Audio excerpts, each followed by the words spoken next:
이 도둑년아, 바람도 모자라서 돌아가신 엄마 돈까지 훔쳐가? 경찰에 신고하기 전에 짐 싸서 당장 나가! 가연은 3년 동안 쓰러진 시어머니의 대소변을 받아내며 헌신했습니다. 하루도 쉬지 않고 간병하며 온몸이 상처투성이가 됐지만 그녀는 한 번도 불평하지 않았어요.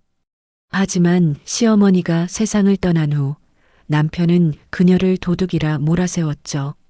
학원에서 우연히 만난 교회 동생과 나눈 위로의 포옹은 불륜의 증거가 되었고 동네 사람들은 그녀를 손가락질했습니다.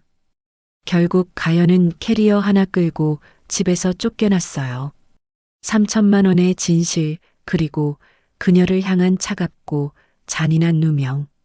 과연 가연에게는 무슨 일이 있었던 걸까요? 그녀는 이 절망적인 상황에서 벗어날 수 있을까요? 사연 시작하기 전에 구독과 좋아요 부탁드립니다. 항상 시청해주시는 모든 분들께 감사드립니다. 새벽 5시 30분 가연의 휴대폰 알람이 울렸습니다.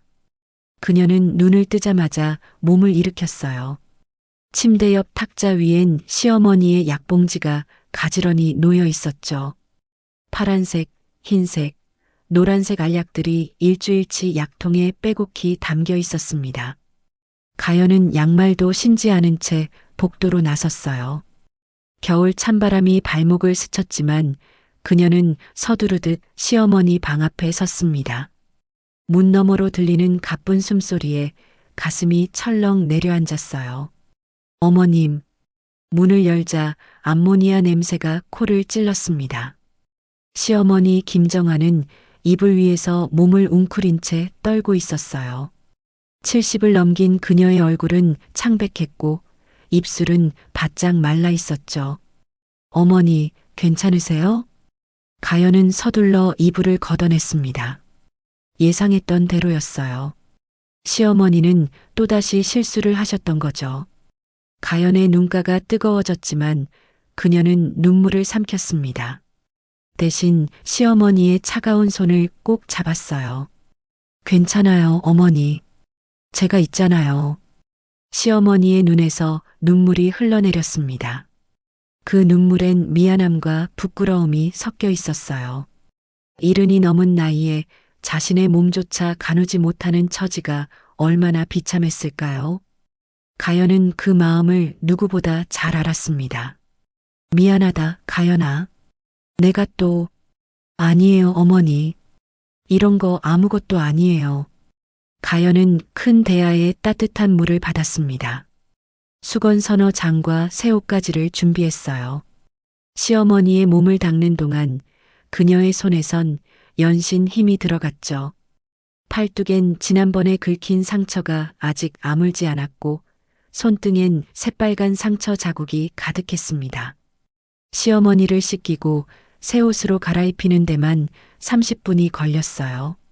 그 사이 가연의 이마엔 땀이 송글송글 맺혔습니다. 허리는 뻐근했고 무릎은 시큰거렸죠. 하지만 그녀는 한 번도 얼굴을 찌푸리지 않았어요. 깨끗한 이불로 시어머니를 눕히고 나서야 가연은 잠시 숨을 돌렸습니다. 창밖은 아직 어두웠어요.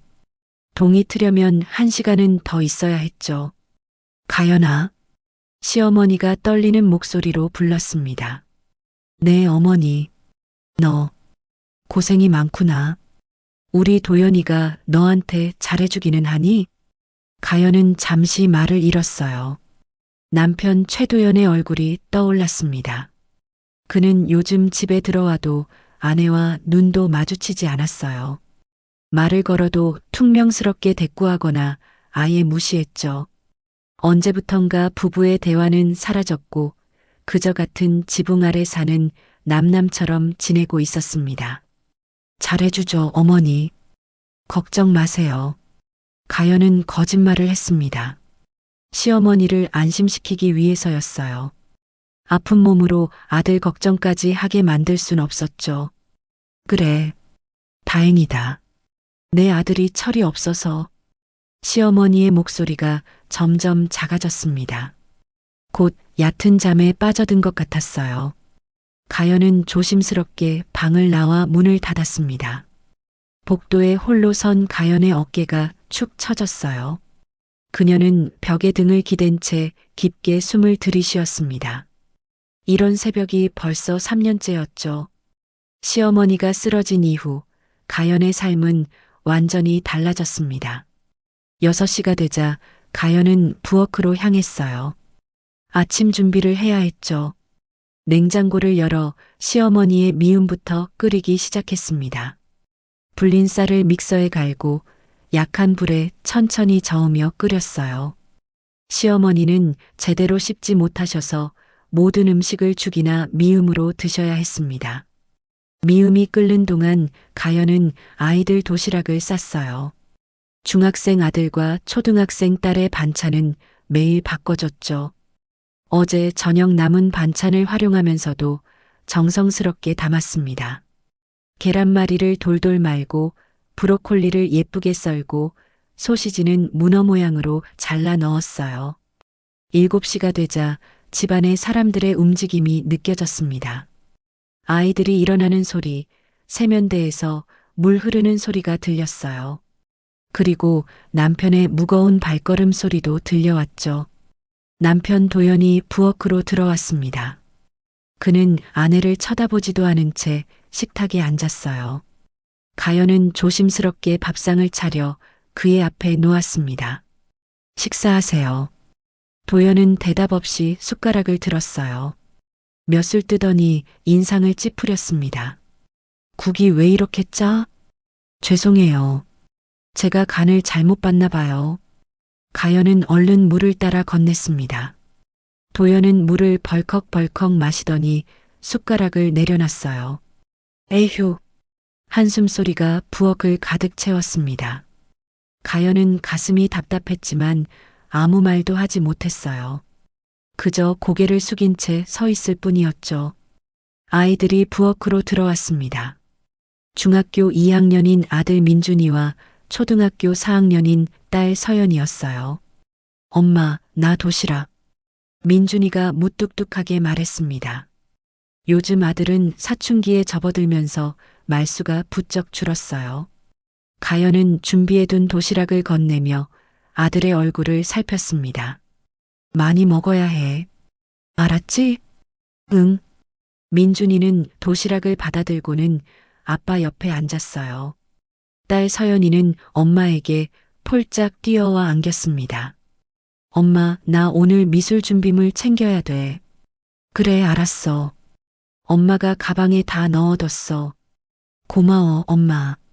서연이만은 아직 엄마에게 다정했어요. 가연은 딸의 머리를 쓰다듬으며 작은 위안을 느꼈습니다. 이 아이가 있어서 버틸 수 있었죠. 도연이 밥을 다 먹고 일어섰습니다. 그는 양복 재킷을 입으며 가연을 흘끗 쳐다봤어요. 너 언제까지 그 냄새 달고 살 거야? 가연의 얼굴이 하얗게 질렸습니다. 남편의 말은 비수처럼 꽂혔어요. 무슨, 어머니 간병한다고 매일 그 냄새를 집안에 풍기고 다니잖아. 좀 씻고 다니든지. 도연의 목소리엔 짜증이 가득했습니다. 가연은 자신도 모르게 코끝을 킁킁거렸어요. 아침에 시어머니를 돌보느라 정신이 없어서 제대로 씻지 못했던 게 사실이었죠. 미안해요. 제가, 에휴 됐어. 나 늦었어. 도연은 더 이상 말하지 않고 현관으로 향했습니다. 구두 신는 소리, 문 닫히는 소리가 들렸어요. 그리고 집안은 다시 고요해졌습니다. 가연은 그 자리에 멈춰 섰어요. 가슴이 답답하고 목이 메었습니다. 아이들은 아무 말 없이 밥을 먹고 있었죠. 어쩌면 이런 장면이 익숙해진 걸까요? 엄마, 괜찮아? 서연이가 조심스럽게 물었습니다. 가연은 얼른 미소를 지으며 고개를 끄덕였어요. 응, 엄마 괜찮아. 빨리 먹고 학교 가야지. 아이들을 학교에 보내고 나자 집은 텅 빈 것처럼 조용해졌습니다. 가연은 식탁을 치우고 설거지를 했어요. 그러다 문득 거울에 비친 자신의 모습을 봤습니다. 머리는 산발이었고 얼굴은 헬쑥했어요. 눈 밑엔 다크서클이 짙게 깔려 있었죠. 옷에선 정말로 냄새가 났습니다. 가연은 코끝이 찡해졌어요. 나 이렇게 됐구나. 그녀는 거울 속 자신을 한참 바라봤습니다. 45의 나이, 한때는 회사에서 인정받던 마케팅 직원이었어요. 옷 입는 센스도 좋았고 사람들 앞에서 발표도 잘했죠. 하지만 지금은 그 모습을 찾아볼 수 없었습니다. 시어머니 방에서 작은 소리가 들렸어요. 가연은 다시 방으로 향했습니다. 시어머니가 깨어나신 것 같았죠. 문을 열자 시어머니는 창밖을 바라보고 계셨어요. 겨울 햇살이 얼굴을 비추고 있었습니다. 어머니, 주무셨어요? 시어머니가 천천히 고개를 돌렸습니다. 그 눈빛엔 무언가 깊은 슬픔이 담겨 있었어요. 가연아, 네 어머니, 너 고생이 너무 많구나. 내가 이렇게 패만 끼치고 무슨 말씀을 그렇게 하세요. 전 괜찮아요. 가연은 시어머니의 손을 꼭 잡았습니다. 그 손은 여전히 차가웠어요. 하지만 가연의 손은 따뜻했죠. 시어머니는 며느리의 손을 꽉 쥐며 눈물을 흘렸습니다. 너 같은 며느리 세상에 없을 거야. 내 아들은 복 받은 거다. 가연은 아무 말도 하지 못했어요. 그저 시어머니의 손을 잡고 함께 창밖을 바라봤습니다. 겨울 하늘은 맑았고 멀리 산 너머로 해가 떠오르고 있었죠. 이날도 가연은 그렇게 버텼습니다. 남편의 차가운 말에도 지친 몸에도 그녀는 시어머니의 곁을 지켰어요. 왜냐하면 그게 옳다고 믿었으니까요. 그리고 언젠가 이 시간들이 의미 있었다는 걸 알게 될 거라 믿었습니다. 하지만 가연은 몰랐어요. 이 헌신의 시간이 곧 그녀를 나락으로 밀어넣을 올가미가 될 줄은. 그리고 그 올가미는 생각보다 훨씬 가까운 곳에서 조여오고 있었습니다. 그날은 유난히 추운 2월의 아침이었습니다. 가연은 시어머니 방에서 이불을 개고 있었어요. 창문 밖으론 한방눈이 소리 없이 내리고 있었죠. 시어머니 정화는 침대에 기댄 채 창밖을 바라보고 있었습니다. 평소와 달리 그녀의 눈빛은 어딘가 먼 곳을 보는 것 같았어요. 가연은 그 모습이 왠지 불안했습니다. 어머니, 아침 드셔야죠. 미음 식기 전에 드세요. 가연은 숟가락을 떠서 시어머니 입 앞에 가져다 댔어요. 하지만 정화는 고개를 천천히 저었습니다. 가연아, 미음은 나중에 먹을게. 지금은 내 얘기 좀 듣고 싶구나. 목소리가 평소보다 더 가늘었어요. 숨소리도 거칠었죠. 가연은 숟가락을 내려놓고 시어머니 옆에 앉았습니다. 무슨 말씀을 하시려고요? 정화는 가연의 손을 꼭 잡았어요.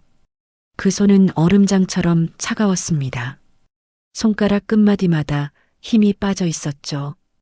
가연은 두 손으로 시어머니의 손을 감싸쥐며 입김을 불어넣었어요. 어머니, 손이 너무 차가워요. 제가 핫팩 가져올게요. 아니야, 괜찮아. 그냥 이렇게 내 손만 잡고 있어도 따뜻하구나. 정화는 며느리의 얼굴을 한참 동안 바라봤습니다. 그 눈빛엔 무언가 말하고 싶은 게 가득했어요. 하지만 입술만 떨릴 뿐 쉽게 말이 나오지 않는 것 같았죠.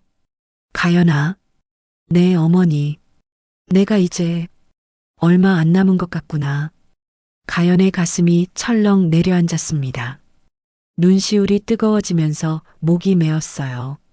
무슨 말씀을 그렇게 하세요? 어머니는 오래오래 저희 곁에 계셔야 해요. 아니야, 나도 알아. 내 몸은 내가 제일 잘 아는 거야. 요즘 숨 쉬는 것도 힘들고 가슴이 너무 답답하단다. 정화의 목소리는 점점 작아졌습니다. 한마디 할 때마다 숨을 몰아쉬어야 했어요. 가연은 눈물을 참으며 시어머니의 손을 더욱 꽉 잡았습니다. 어머니, 병원 가요. 제가 모시고 갈게요. 병원은 이제 소용없어? 의사 선생님도 그러시더구나. 이제 마음 편히 가지라고. 가연은 더 이상 참을 수가 없었어요. 눈물이 주르르 흘러내렸습니다. 시어머니는 떨리는 손으로 며느리의 뺨을 어루만졌어요. 울지 마, 가연아. 내가 울면 내가 더 마음이 아프구나. 어머니, 저 어떡해요. 어머니 없으면 저 혼자 어떡해. 가연의 목소리는 흐느끼며 떨렸습니다. 3년 동안 함께했던 시간들이 주마등처럼 스쳐 지나갔어요. 처음엔 의무감으로 시작했던 간병이었지만 어느새 정화는 가연에게 진짜 어머니가 되어 있었습니다. 가연아, 내가 너한테 해줄 게 있어. 정화는 침대 머리맡을 가리켰어요. 베개 밑을 보라는 신호였죠. 가연은 조심스럽게 베개를 들어 올렸습니다. 그 아래엔 낡은 노란색 봉투가 있었어요. 그거 꺼내봐. 가연은 봉투를 집어들었습니다. 봉투는 생각보다 두툼했어요. 무언가 단단한 것들이 들어있는 것 같았죠. 어머니, 이게 뭐예요? 열어봐. 그게 다 넣어줄 거야. 가연은 떨리는 손으로 봉투를 열었습니다. 안에는 통장 한 권과 금반지 몇 개, 그리고 편지 한 통이 들어 있었어요. 통장 표지는 세월의 때가 묻어 누렇게 변색되어 있었죠. 어머니, 이게 그 통장에 3천만 원이 들어 있어. 내가 평생 모은 돈이야. 가연의 눈이 휘둥그레졌습니다. 3천만 원이라니. 시어머니가 어떻게 그런 돈을 모았을까요? 정화는 천천히 입을 열었어요. 젊었을 때 남편이 장사할 때 나도 옆에서 도왔거든. 그때 조금씩 모은 돈이야. 남편도 몰랐어. 나만의 비상금이었지. 정화의 얼굴엔 희미한 미소가 떠올랐습니다. 젊은 시절을 회상하는 것 같았어요. 친정어머니가 그러셨거든. 여자도 자기 돈이 있어야 한다고. 그래서 몰래 모았던 거야. 그런데 이제 쓸 데가 없더구나. 가연은 고개를 세차게 저었어요. 눈물이 뚝뚝 떨어졌습니다. 안 돼요, 어머니. 이건 제가 받을 수 없어요. 이건 어머니 돈이에요. 아니야. 이제 내 돈이 아니라 내 돈이야. 넌 3년 동안 나를 돌봐줬잖니. 내 대소변 받아내고 목욕시키고 밥 먹여주고. 그게 얼마나 힘든 일인지 나도 알아. 정화의 목소리에 힘이 실렸어요. 가연은 고개를 숙인 채 눈물을 흘렸습니다. 어머니는 제 가족이에요. 가족을 돌보는 게 당연한 거잖아요. 가연아, 세상에 당연한 건 없어. 내가 나를 돌본 건 내 마음이 착해서야. 다른 며느리들은 다 요양원 보냈어. 하지만 넌 끝까지 나를 곁에 두고 돌봐줬잖니. 정화는 금반지들을 하나씩 가연의 손바닥에 올려놓았어요. 반지는 5개였습니다. 오래된 금반지들이었지만 정성스럽게 닦아져 있었죠. 이 반지들도 다 내 거야. 이건 내가 시집 올 때 받은 거고, 이건 첫 돌잔치 때 받은 거야. 다 의미가 있는 것들이지. 가연은 반지를 바라보며 눈물을 멈출 수가 없었어요. 시어머니의 삶이 고스란히 담긴 물건들이었습니다. 어머니, 그리고 이 편지 읽어봐. 정화는 편지 봉투를 가리켰어요. 가연은 떨리는 손으로 편지를 꺼냈습니다. 삐뚤빼뚤한 글씨로 빼곡히 적혀 있었어요. 정화의 손글씨였죠. 가연은 편지를 읽기 시작했습니다. 첫 줄부터 눈물이 쏟아졌어요. 사랑하는 내 딸 가연에게. 내가 내 친딸은 아니지만 내겐 진짜 딸이나 다름없단다. 3년 동안 나를 돌봐준 그 마음 평생 잊지 못할 거야. 이 돈은 간병비야. 그리고 내 고마움이야. 내 아들 도연이는 몰라도 돼. 이건 너와 나만의 비밀이야. 이 돈으로 내가 하고 싶은 거 해. 행복하게 살아. 너는 그럴 자격이 있는 사람이야. 항상 고맙고 사랑한다. 엄마가. 가연은 편지를 다 읽고 나서 시어머니를 꼭 껴안았습니다. 두 사람은 한참을 그렇게 울었어요. 창밖엔 여전히 눈이 내리고 있었죠. 어머니 사랑해요. 정말 사랑해요. 나도 사랑한다, 가연아. 너 같은 며느리 만나서 내 인생이 행복했어. 정화는 가연의 등을 토닥였습니다. 그 손길은 너무나 따뜻했어요. 가연은 시어머니의 품에서 한없이 울었습니다. 어머니, 제발 가지 마세요. 저 혼자 어떻게 해요? 가연아, 너는 강한 사람이야. 앞으로 힘든 일이 있어도 잘 이겨낼 거야. 내가 항상 하늘에서 지켜볼게. 정화의 목소리는 점점 약해졌어요.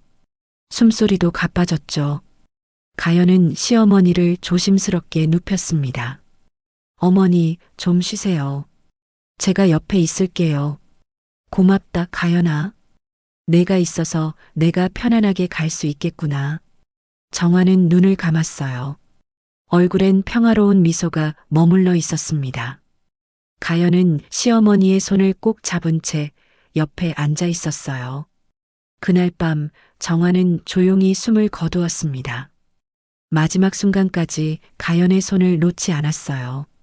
가연은 시어머니의 마지막을 지키며 밤새 울었습니다. 장례식장엔 많은 사람들이 찾아왔어요. 모두들 정화를 기억하며 눈물을 흘렸죠. 가연은 상주는 아니었지만 누구보다 슬퍼했습니다. 남편 도연은 장례 내내 무표정했어요. 가끔 눈물을 닦긴 했지만 진심으로 슬퍼하는 것 같지 않았죠. 그는 장례를 치르는 것도 귀찮은 듯 보였습니다. 3일장을 치르고 나서 집으로 돌아왔어요. 가연은 시어머니 방을 정리하며 또다시 눈물을 흘렸습니다. 방 안 곳곳엔 시어머니의 흔적이 남아 있었어요. 가연은 그날 받은 봉투를 서랍 깊숙이 숨겼습니다. 편지와 통장, 그리고 금반지들. 그것들은 시어머니가 남긴 마지막 사랑이었어요. 어머니, 제가 잘 간직할게요. 이 마음 평생 잊지 않을게요. 가연은 하늘을 향해 속삭였습니다. 창밖엔 별이 하나 유난히 밝게 빛나고 있었어요. 어쩌면 그게 시어머니일지도 모른다는 생각이 들었죠. 하지만 가연은 몰랐습니다. 이 사랑의 증표가 곧 그녀를 구원할 유일한 증거가 될 거라는 걸. 그리고 시어머니의 마지막 선물이 얼마나 큰 의미를 갖게 될지. 운명의 수레바퀴는 이미 돌기 시작하고 있었습니다. 시어머니 장례를 치른 지 한 달이 지났습니다. 가연은 여전히 시어머니 방을 지나칠 때마다 가슴이 먹먹했어요. 빈 방은 너무나 조용했고 그 고요함이 가연을 더욱 외롭게 만들었죠. 3월 중순, 딸 서연이의 성적이 걱정됐습니다. 요즘 영어 점수가 자꾸 떨어지고 있었어요. 가연은 집 근처 영어학원에 상담 예약을 잡았습니다. 학원에 도착하니 깔끔한 인테리어가 눈에 들어왔어요. 가연은 상담실 앞 소파에 앉아 기다렸습니다. 순서를 기다리는 동안 스마트폰으로 시간을 확인했죠. 오후 2시 30분이었습니다. 가연 누나? 뒤에서 익숙한 목소리가 들렸어요. 가연은 고개를 돌렸습니다. 그곳엔 박진호가 서 있었어요. 그는 가연보다 5살 어린 교회 후배였죠. 진호야, 내가 여기 있었네? 아, 누나. 저 여기 원장이에요. 작년에 이 학원 인수했거든요. 오랜만이에요. 진호는 환하게 웃으며 가연 옆에 앉았습니다. 가연도 반가운 마음에 미소를 지었어요. 진호는 교회에서 10년 넘게 알고 지낸 사이였죠. 아, 그랬구나. 요즘 잘 지내? 네, 그럭저럭요. 근데 누나는 어떻게 지내세요? 어머님 돌아가셨다고 들었어요. 장례식 때 못 가서 죄송해요. 진호의 얼굴에 안타까운 표정이 떠올랐습니다. 가연은 고개를 끄덕이며 답했어요. 괜찮아. 연락도 못 했는데. 그냥 많이 힘들었어. 누나가 많이 힘드셨을 것 같아요. 진호는 조심스럽게 물었습니다. 가연의 눈가가 붉어졌어요. 시어머니 이야기만 나오면 아직도 눈물이 났습니다. 응, 아직도 밤마다 생각나. 누나 힘내세요. 시간이 약이에요. 진호는 가연의 어깨를 토닥였습니다. 그리고 자연스럽게 가연을 꼭 안아줬어요. 위로의 포옹이었죠. 가연도 고마운 마음에 진호를 가볍게 안았습니다. 고마워, 진호야. 위로가 되네. 두 사람은 3초 정도 포옹했어요. 그리곤 자연스럽게 떨어져 앉았죠. 가연은 눈가를 훔치며 미소를 지었습니다. 하지만 그들은 몰랐어요. 바로 그 순간 상담실 입구 쪽에서 누군가 그 장면을 지켜보고 있었다는 걸. 같은 아파트 단지에 사는 학부모 이미숙이었습니다. 이미숙은 스마트폰을 들고 있었어요. 그녀는 재빨리 사진을 찍었습니다. 찰칵. 셔터 소리는 학원 안의 소음에 묻혀 들리지 않았죠. 이미숙은 사진을 확인하며 입꼬리를 올렸습니다. 사진 속엔 가연과 진호가 서로 껴안고 있는 모습이 선명하게 찍혀 있었어요. 이게 뭐야? 남편 있는 사람이. 이미숙은 속으로 중얼거리며 다른 학부모 단톡방을 열었습니다. 손가락이 빠르게 움직였어요. 상담을 마치고 집으로 돌아온 가연은 아무것도 몰랐습니다. 그녀는 그저 오랜만에 교회 후배를 만나 반가웠을 뿐이었어요. 저녁 준비를 하며 콧노래까지 흥얼거렸죠. 하지만 그날 저녁부터 상황은 급변하기 시작했습니다. 다음 날 아침 가연은 아이들을 학교에 보내고 마트에 갔어요. 장을 보는 동안 이상한 기분이 들었습니다. 동네 사람들이 자꾸 자신을 쳐다보는 것 같았어요. 계산대에서 줄을 서 있을 때였습니다. 앞에 서 있던 두 아주머니가 수군거리는 소리가 들렸어요. 그 사람 봤어? 최도연 씨 부인. 응, 봤어. 근데 소문 들었어? 무슨 소문? 남편 몰래 남자 만난대. 학원에서 원장이랑 껴안았다며. 가연의 얼굴이 하얗게 질렸습니다. 귀를 의심했어요. 자신에 대한 이야기인 게 분명했죠. 어머, 진짜? 그런 사람이었어? 사진까지 있다던데. 학부모 단톡방에 돌았대. 세상에 겉으로만 얌전한 척하더니. 가연은 카트를 밀고 그 자리를 벗어났습니다. 손이 부들부들 떨렸어요. 가슴이 쿵쾅거렸죠. 장바구니를 계산대에 두고 그냥 마트를 나왔습니다. 집으로 돌아오는 길에도 사람들의 시선이 따가웠어요. 아파트 경비 아저씨도 평소와 달리 인사를 안 받아주더군요. 가연은 고개를 숙인 채 빨리 집으로 들어갔습니다. 집에 도착하자마자 가연은 스마트폰을 확인했어요. 학부모 단톡방에 들어가 보니 읽지 않은 메시지가 150개가 넘었습니다. 손가락을 떨며 위로 스크롤을 올렸어요. 그리고 그 사진을 봤습니다. 어제 학교 복도에서 진호와 포옹하던 바로 그 장면이었어요. 사진 아래론 온갖 악플이 달려 있었습니다. 남편 있으면서 저게 뭐 하는 짓이에요? 아이들 엄마가 저러면 안 되는 거 아닌가요? 어머님 장례 치른 지 한 달밖에 안 됐는데 돈도 훔쳤다는 소문도 있던데요. 가연은 스마트폰을 떨어뜨릴 뻔했어요. 돈을 훔쳤다니. 도대체 무슨 소리였을까요? 머릿속이 새하얘졌습니다. 그때 현관문이 열리는 소리가 들렸어요. 남편 도연이었습니다. 평소보다 일찍 퇴근한 것 같았죠. 당신 벌써 왔어요? 가연은 떨리는 목소리로 물었습니다. 도연은 대답 없이 거실로 들어왔어요. 그의 얼굴은 잔뜩 굳어 있었습니다. 앉아. 도연의 목소리는 차갑고 낮았어요. 가연은 불안한 마음에 소파에 앉았습니다. 도연은 가방에서 스마트폰을 꺼냈어요. 이게 뭐야? 도연이 스마트폰 화면을 가연 앞에 들이밀었습니다. 화면엔 그 사진이 떠 있었어요. 가연과 진호가 껴안고 있는 사진. 당신, 이건 설명해봐. 이게 뭐냐고. 도연의 목소리에 분노가 섞여 있었습니다. 가연은 급하게 말했어요. 이건 오해예요. 진호는 교회 후배고 그냥 어머님 돌아가셔서 위로해 준 거예요. 위로? 남자랑 껴안는 게 위로야? 진짜예요. 우리 아무 사이도 아니에요. 그냥 인사하다가. 닥쳐. 도연이 소리를 질렀습니다. 가연은 깜짝 놀라 입을 다물었어요. 도연은 스마트폰을 소파에 던지고는 가연을 노려봤습니다. 동네 사람들이 다 알아.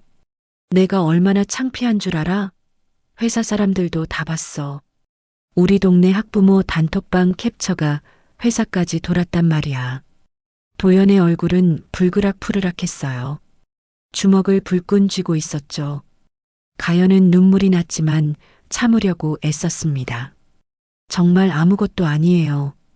제발 믿어줘요. 믿어? 뭘 믿어? 사진이 증거잖아. 사진은 순간을 찍은 거예요. 전후 맥락을 보면 전후 맥락이고 뭐고 없어. 남편 있는 여자가 다른 남자랑 껴안는 게 말이 돼? 도연은 거실을 왔다 갔다 하며 머리를 쥐어뜯었습니다. 가연은 무릎 꿇고 싶은 심정이었어요. 미안해요. 제가 조심하지 못했어요. 하지만 진짜 아무 일도. 됐어. 나 머리 아파. 오늘은 더 말하고 싶지 않아. 도연은 방으로 들어가 문을 쾅 닫았습니다. 가연은 거실에 홀로 남겨졌어요. 온몸에 힘이 빠져나가는 것 같았죠. 가연은 소파에 주저앉았습니다. 눈물이 주르르 흘러내렸어요. 아무것도 하지 않았는데 이런 오해를 받다니. 억울함이 북받쳐 올랐습니다. 왜 이렇게 되는 걸까? 가연은 하늘을 보며 속삭였습니다. 시어머니가 그리웠어요. 만약 시어머니가 살아계셨다면 자신을 믿어줬을 텐데. 그날 밤 가연은 잠을 이룰 수가 없었습니다. 남편은 서재에서 자겠다며 나오지 않았어요. 아이들도 이상한 분위기를 눈치챈 듯 조용했죠. 가연은 침대에 누워 천장을 바라봤습니다. 눈물이 끊임없이 흘렀어요. 단 한 번의 순수한 위로가 이렇게 큰 오해로 번질 줄은 몰랐습니다. 하지만 이건 시작에 불과했어요. 더 큰 폭풍이 그녀를 향해 다가오고 있었습니다. 그리고 그 폭풍의 중심엔 시어머니가 남긴 3천만 원이 있었죠. 그날 밤은 유난히 길었습니다. 가연은 침대에 누워 천장만 바라봤어요. 남편은 서재에서 자겠다며 나오지 않았죠. 집안은 무거운 침묵으로 가득했습니다. 다음 날 아침 가연은 평소처럼 아침을 준비했어요. 하지만 손이 떨려서 계란을 깨뜨리다 바닥에 떨어뜨렸죠. 노른자가 바닥에 흘러내렸습니다. 가연은 주저앉아 그것을 닦으며 눈물을 흘렸어요. 엄마, 괜찮아? 서연이가 부엌으로 들어왔습니다. 가연은 얼른 눈물을 닦으며 미소를 지었어요. 응, 엄마 괜찮아. 그냥 손이 미끄러졌어. 서연이는 엄마를 걱정스럽게 바라봤지만 아무 말하지 않았습니다. 아이도 집안 분위기가 이상하다는 걸 느끼고 있었어요. 아이들을 학교에 보낸 뒤 가연은 거실 소파에 앉았습니다. 스마트폰을 보니 학부모 단톡방 알림이 계속 울리고 있었어요. 가연은 용기를 내서 단톡방에 들어갔습니다. 최도연 씨 부인, 해명 좀 하세요. 사진이 증거인데 뭘 더 말해요. 학원 원장이랑 그런 사이였나 봐요. 애들 학교도 같이 보내면서 그런 짓을 하다니. 악플은 끝이 없었습니다. 가연은 손가락을 떨며 해명글을 쓰려고 했어요. 하지만 무슨 말을 해도 소용없을 것 같았죠. 결국 아무 말도 하지 못하고 스마트폰을 내려놨습니다. 오후 3시쯤 현관벨이 울렸어요. 가연은 문을 열었습니다. 남편 도연이 서 있었죠. 그의 얼굴은 어제보다 더 굳어 있었습니다. 당신 회사는? 나왔어. 할 얘기가 있어서. 도연은 집 안으로 들어와 거실에 앉았어요. 가연은 불안한 마음에 그 옆에 앉았습니다. 도연은 가방에서 서류 몇 장을 꺼냈어요. 이게 뭐야? 가연이 조심스럽게 물었습니다. 도연은 서류를 탁자 위에 펼쳤어요. 그것은 은행 거래 내역서였습니다. 우리 엄마 통장이야. 가연의 심장이 쿵 내려앉았어요. 시어머니 통장. 그 안엔 3천만 원이 들어 있었죠. 이 통장 봐. 엄마가 돌아가시기 일주일 전에 3천만 원이 빠져나갔어. 어디로 갔는지 알아? 도연의 목소리는 차갑게 가라앉아 있었습니다. 가연은 입술이 바짝 말랐어요. 그건 내 통장으로 들어갔더라. 내가 확인했어. 도연은 또 다른 서류를 내밀었습니다. 가연 명의의 통장 거래 내역이었어요. 3천만 원이 입금된 기록이 선명하게 찍혀 있었죠. 당신, 이건 어머님이 주신 거예요. 가연은 급하게 말했습니다. 하지만 도연은 코웃음을 쳤어요. 줬다고? 우리 엄마가? 왜? 어머님이 제가 3년 동안 간병한 거에 대한 고마움으로 주셨어요. 편지까지. 됐어. 그만해. 도연이 손을 들어 가연의 말을 막았습니다. 그는 듣고 싶지 않다는 듯 고개를 저었어요.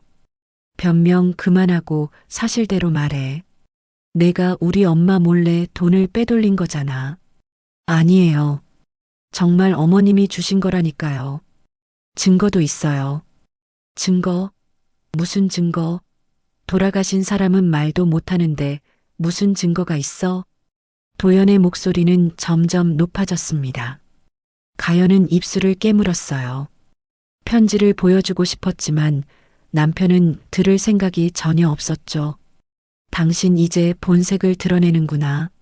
3년 동안 착한 척, 효도하는 척 연기한 거지? 아니에요. 전 진심이었어요. 제발 제 말 좀 들어봐요. 들을 거 없어. 증거가 다 있는데 무슨 말이 더 필요해? 진심? 진심으로 우리 엄마 돈 3천만 원을 가로챘다고? 도연은 거실을 왔다 갔다 하며 머리를 쥐어뜯었습니다. 가연은 무릎을 꿇고 남편을 바라봤어요. 여보, 제발 저 좀 믿어줘요. 전 정말 어머님한테 받은 거예요. 그럼 왜 나한테 말 안 했어? 3천만 원이나 받았으면 말해야 하는 거 아니야? 어머님이 당신한테는 말하지 말래요. 이건 저와 어머님만의 비밀이라고. 비밀? 웃기네. 그게 말이 돼? 도연은 비웃으며 고개를 저었습니다. 가연은 더 이상 할 말이 없었어요. 뭘 말해도 남편은 믿지 않을 것 같았죠. 당신, 이제 알겠어. 남자 만나려고 돈이 필요했던 거지? 그래서 우리 엄마 돈을 훔친 거야. 아니에요. 그런 거 아니에요. 가연은 목이 터져라 소리쳤습니다. 하지만 도연은 듣지 않았어요. 그는 가연을 차갑게 내려다봤습니다. 당신, 이 집에서 나가. 가연의 몸이 굳었습니다. 귀를 의심했어요. 뭐라고요? 나가라고. 당신 같은 사람이랑 같이 못 살아. 여보, 제발. 아이들 생각해요. 민준이랑 서연이는 어떡해요? 아이들은 내가 키울 거야. 당신은 나가. 도연의 목소리는 단호했습니다. 가연은 남편의 옷깃을 붙잡았어요. 안 돼요. 전 어디로 가요?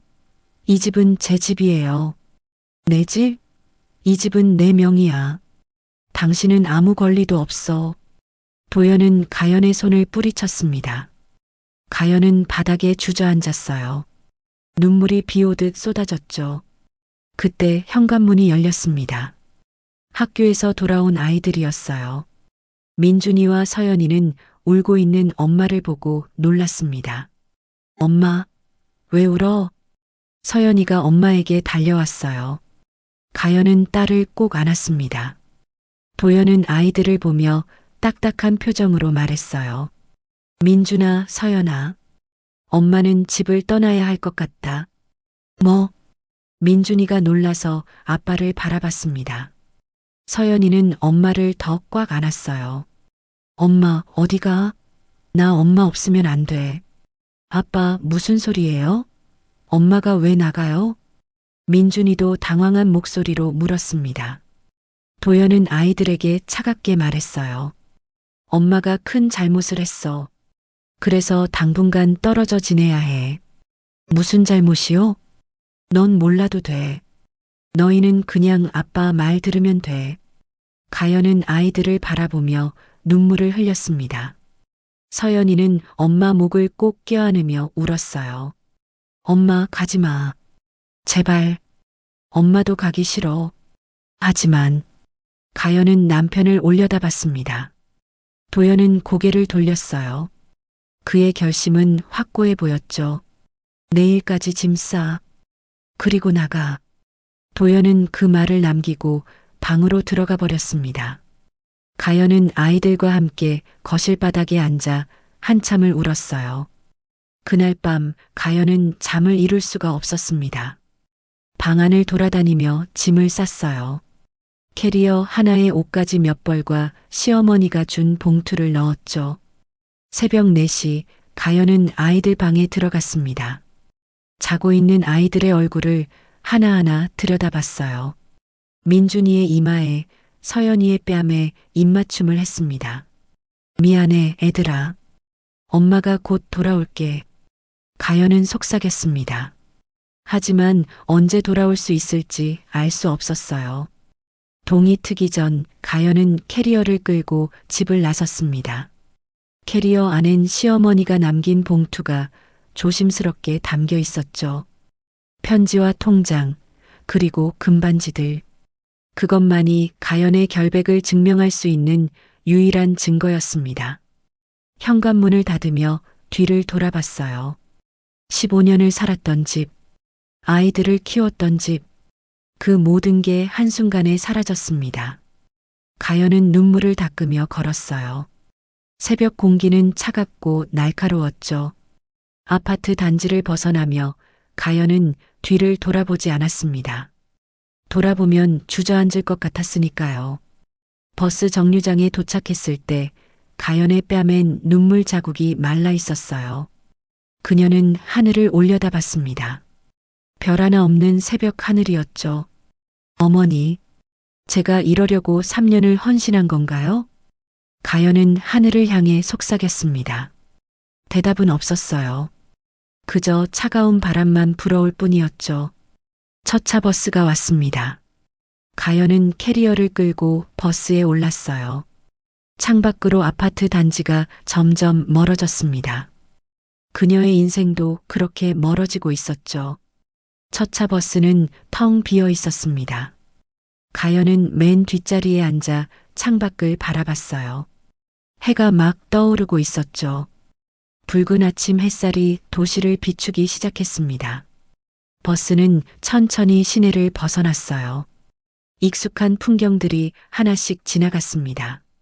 아이들과 함께 갔던 공원, 남편과 데이트했던 카페, 시어머니와 산책하던 길, 모든 게 추억이 되어버렸어요.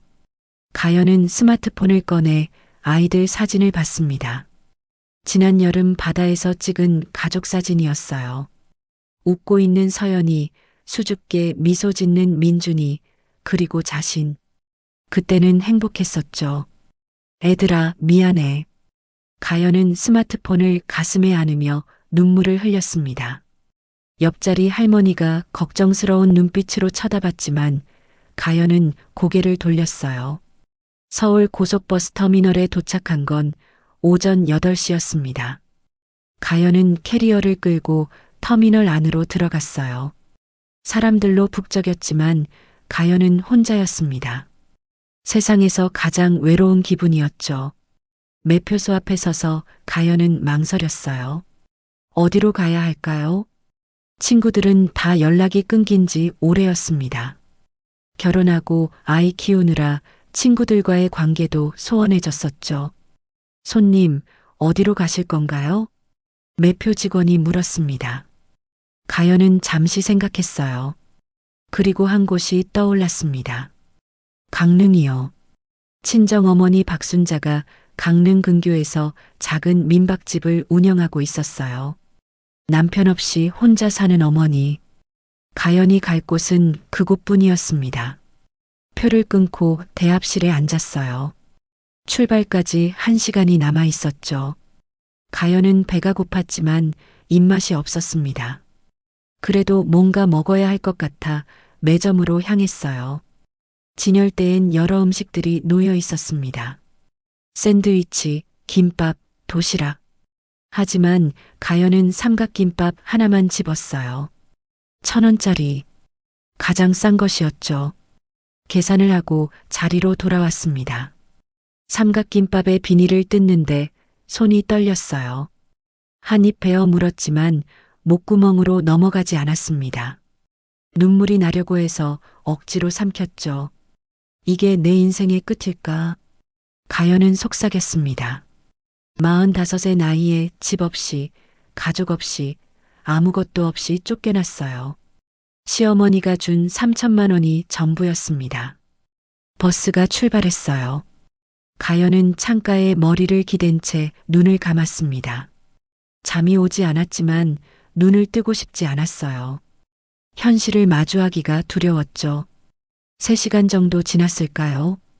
버스는 강릉에 도착했습니다. 가연은 캐리어를 끌고 버스에서 내렸어요. 바닷바람이 얼굴을 스쳤습니다. 차갑고 짠 바람이었죠. 택시를 타고 어머니가 사는 민박집으로 향했어요. 시내에서 30분 정도 떨어진 한적한 마을이었습니다. 바다가 보이는 언덕 위에 작은 집이 보였어요. 여기 내려주세요.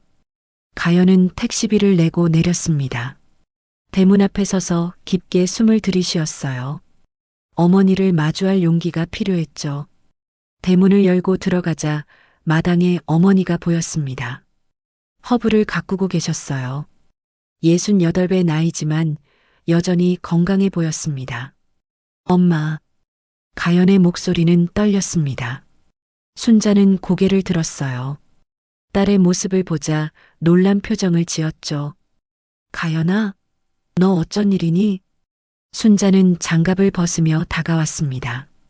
가연의 얼굴을 보더니 표정이 굳었어요. 딸의 눈이 퉁퉁 부어 있었고 얼굴은 헬쑥했죠. 엄마. 가연은 그 한마디만 하고 주저앉았습니다. 눈물이 비 오듯 쏟아졌어요. 순자는 아무 말 없이 딸을 안았습니다. 딸의 등을 토닥이며 함께 울었죠. 괜찮아, 괜찮아. 엄마가 있잖아. 순자의 목소리는 떨렸지만 따뜻했습니다. 가연은 어머니 품에서 한참을 울었어요. 그동안 참았던 모든 게 터져 나왔습니다. 집 안으로 들어가 거실 소파에 앉았어요. 순자는 따뜻한 차를 내왔습니다. 가연은 차를 받아들었지만 마시지 못했어요. 무슨 일이야? 애들은? 도연이는? 순자가 조심스럽게 물었습니다. 가연은 고개를 숙였어요. 어디서부터 말해야 할지 몰랐죠. 엄마, 저 쫓겨났어요. 뭐? 순자의 눈이 커졌습니다. 가연은 눈물을 닦으며 지난 일들을 하나씩 이야기했어요. 시어머니 간병, 그분의 죽음, 3천만 원, 학원에서의 포옹 사진, 그리고 남편의 오해. 이야기를 다 듣고 난 순자는 한숨을 쉬었습니다. 딸의 손을 꼭 잡았어요. 그 인간이 미쳤구나. 3년 동안 엄마 간병한 내가 돈을 훔쳤다고? 남편은 안 믿어요. 제가 남자 만나려고 돈이 필요해서 훔쳤다고 생각해요. 말도 안 돼. 증거는 없어? 가연은 캐리어를 열었습니다. 봉투를 꺼내 어머니께 보여드렸어요. 편지와 통장, 그리고 금반지들이 들어 있었죠. 순자는 편지를 읽었습니다. 눈물이 글썽였어요. 이게 증거잖아. 이걸 보여줬어야지. 남편이 듣지도 않았어요. 편지 이야기하려다 말도 못하게 막았어요. 그런 인간이랑 같이 살 필요 없어. 이혼해. 순자의 목소리엔 분노가 섞여 있었습니다. 하지만 가연은 고개를 저었어요. 아이들이 있어요. 민준이랑 서연이는 어떡해요? 아이들도 중요하지만 내가 먼저야. 내가 무너지면 아이들도 지킬 수 없어. 순자는 딸의 어깨를 꼭 잡았습니다. 가연은 어머니 말이 맞다는 걸 알았어요. 하지만 마음 한편이 너무 아팠습니다. 일단 여기서 쉬어. 천천히 생각하자. 순자는 딸을 작은 방으로 안내했어요. 깔끔하게 정돈된 방이었습니다. 창밖으론 바다가 보였죠. 여기서 푹 쉬어. 배고프면 밥 먹고. 고마워요, 엄마. 가연은 침대에 누웠습니다. 온몸에 힘이 빠져나가는 것 같았어요. 순자는 이불을 덮어주며 딸의 머리를 쓰다듬었습니다.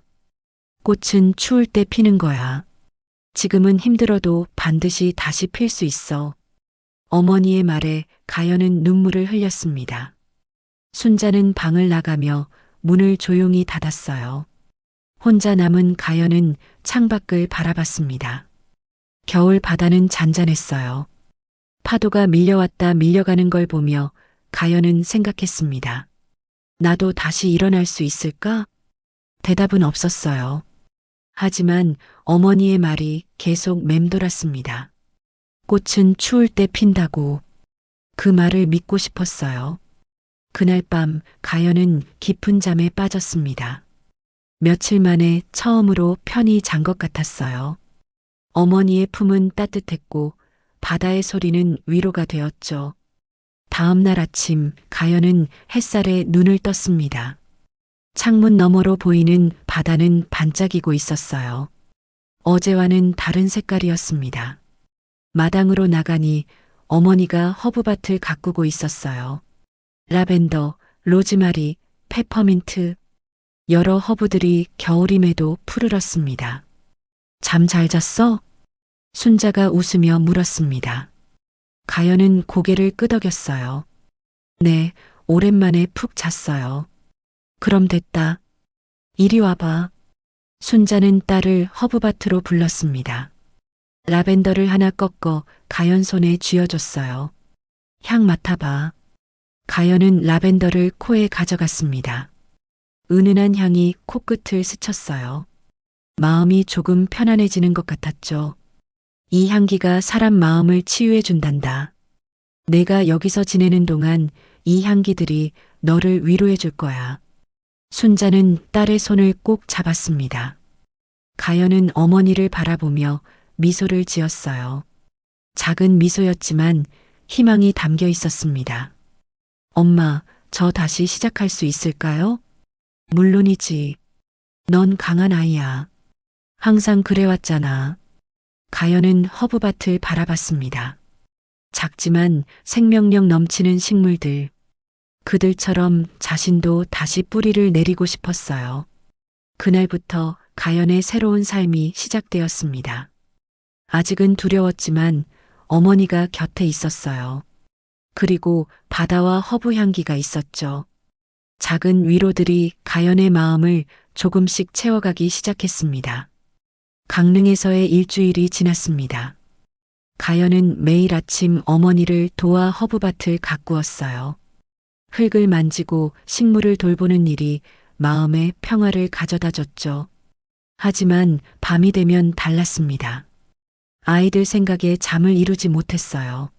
서연이는 잘 자고 있을까? 민준이는 학교 잘 다니고 있을까? 궁금한 게 너무 많았지만 연락할 수가 없었습니다. 어느 날 오후 가연은 허브밭에서 라벤더를 수확하고 있었어요.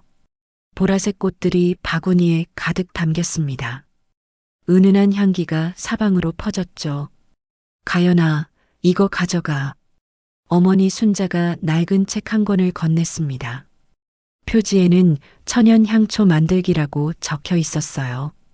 이게 뭐예요, 엄마? 예전에 내가 취미로 배웠던 거야. 혹시 너도 해볼래? 가연은 책을 펼쳤습니다. 사진과 함께 자세한 설명이 적혀 있었어요. 왁스 녹이는 법, 향 넣는 법, 심지 세우는 법.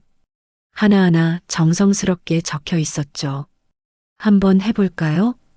가연의 목소리에 작은 호기심이 담겼습니다. 순자는 미소를 지으며 고개를 끄덕였어요. 그래, 일단 해봐. 손으로 뭔가 만드는 게 마음 치유에 좋단다. 다음 날 가연은 시내에 나가 재료를 샀습니다. 소이왁스, 심지, 유리병, 에센셜 오일. 생각보다 많은 돈이 들었지만 시도해보고 싶었어요. 집으로 돌아와 부엌 식탁에 재료를 펼쳐 놓았습니다.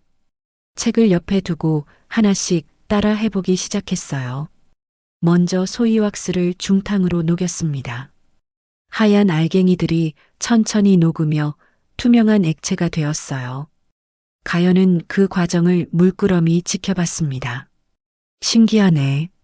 왁스가 다 녹자 라벤더 에센셜 오일을 몇 방울 떨어뜨렸어요.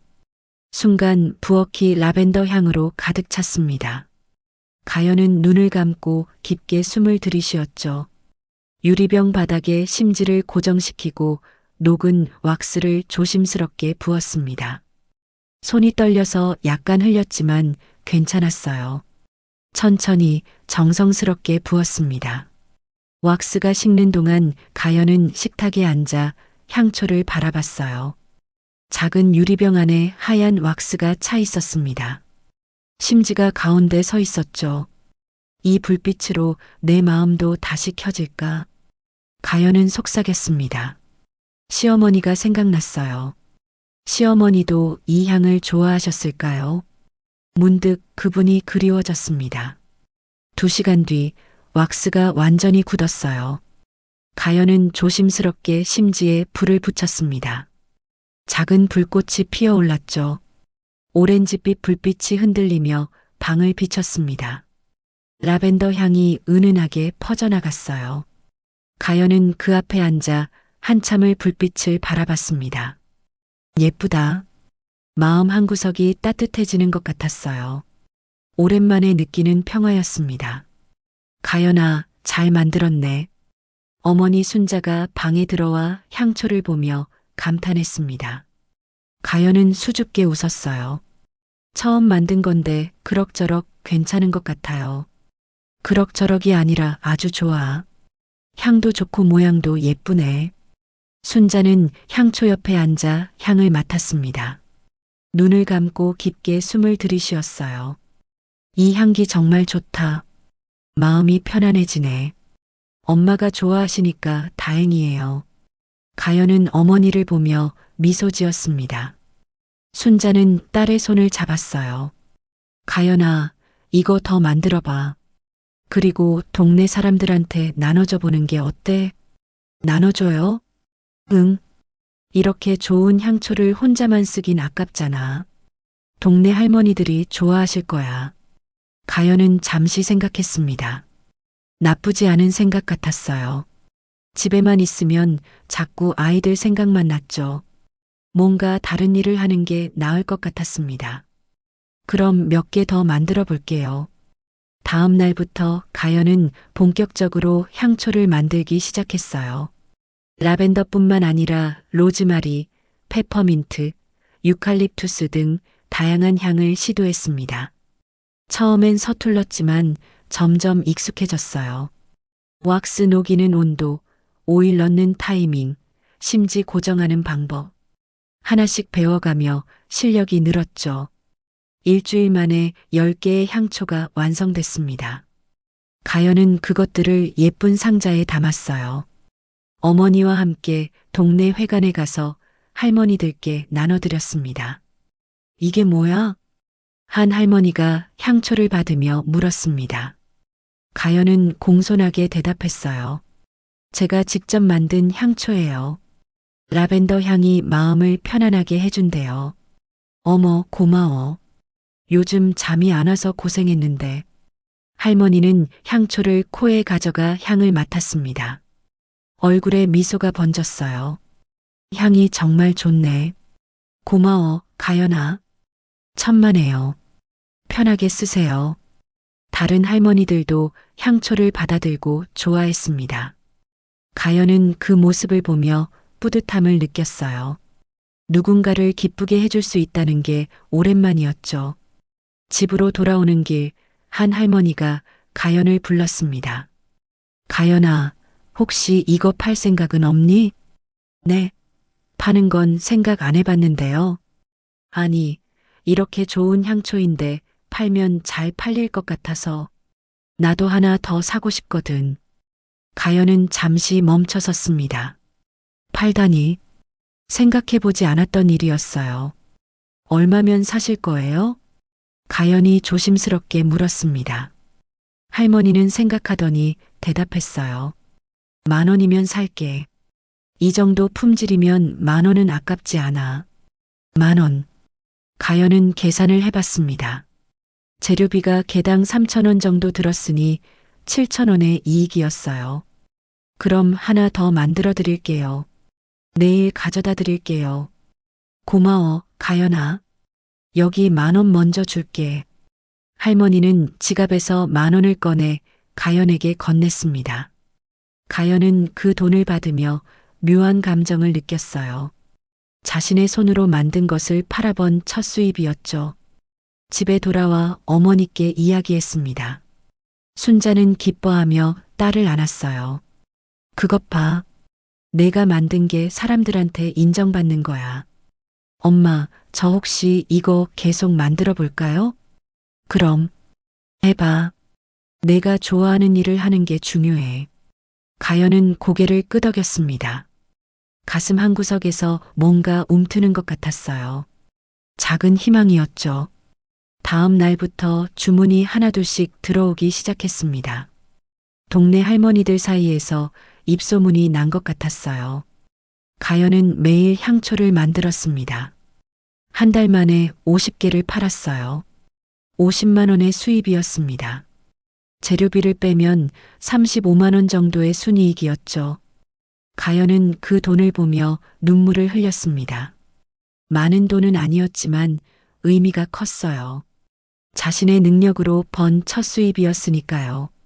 어머니, 제가 해낼 수 있을 것 같아요. 가연은 하늘을 향해 속삭였습니다. 시어머니가 준 3천만 원이 있었지만 그건 아껴두고 싶었어요. 자신의 힘으로 살아보고 싶었죠.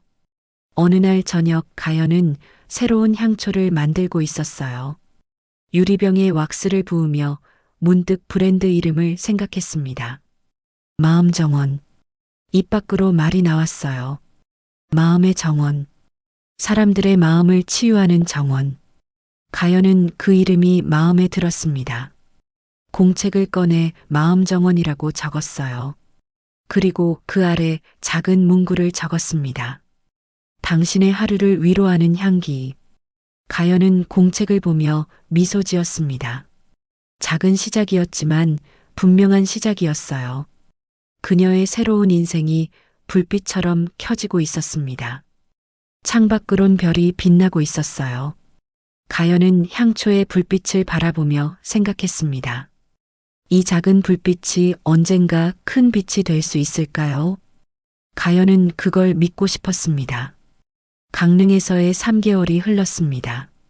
가연의 마음정원 향초는 동네를 넘어 입소문을 타기 시작했어요.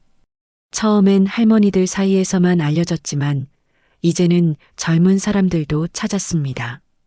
어느 날 가연은 어머니와 함께 작은 공방을 마련했어요. 집 옆 창고를 개조한 것이었죠. 작업대, 선반, 그리고 수십 개의 유리병이 놓여 있었습니다. 엄마, 이번 주 주문이 150개예요. 가연은 주문서를 보며 놀란 표정을 지었습니다. 순자도 깜짝 놀랐어요. 150개? 혼자 어떻게 다 만들어? 모르겠어요. 근데 포기할 순 없잖아요. 가연은 소매를 걷어붙이고 작업을 시작했습니다.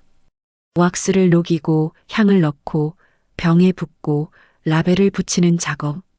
하루에 15시간씩 일했어요.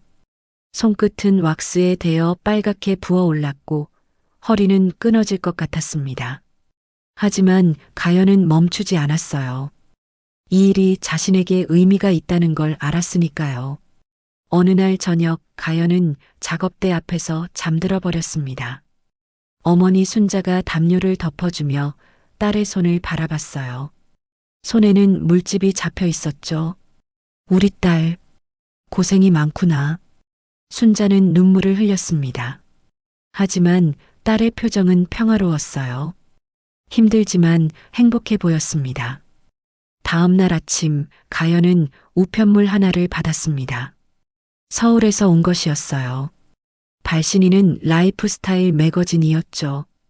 편지를 열어보니 인터뷰 요청이었습니다. 가연의 향초가 SNS에서 화제가 되어 취재하고 싶다는 내용이었어요.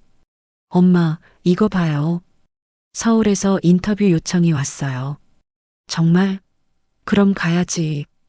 근데 서울에 그 사람이 있잖아요. 가연의 목소리가 떨렸습니다. 남편 생각만 해도 가슴이 먹먹했어요. 순자는 딸의 어깨를 꼭 잡았습니다. 가연아, 내가 잘못한 게 없어. 당당하게 가. 가연은 고개를 끄덕였어요. 어머니 말이 맞았습니다. 일주일 후 가연은 서울로 향했습니다.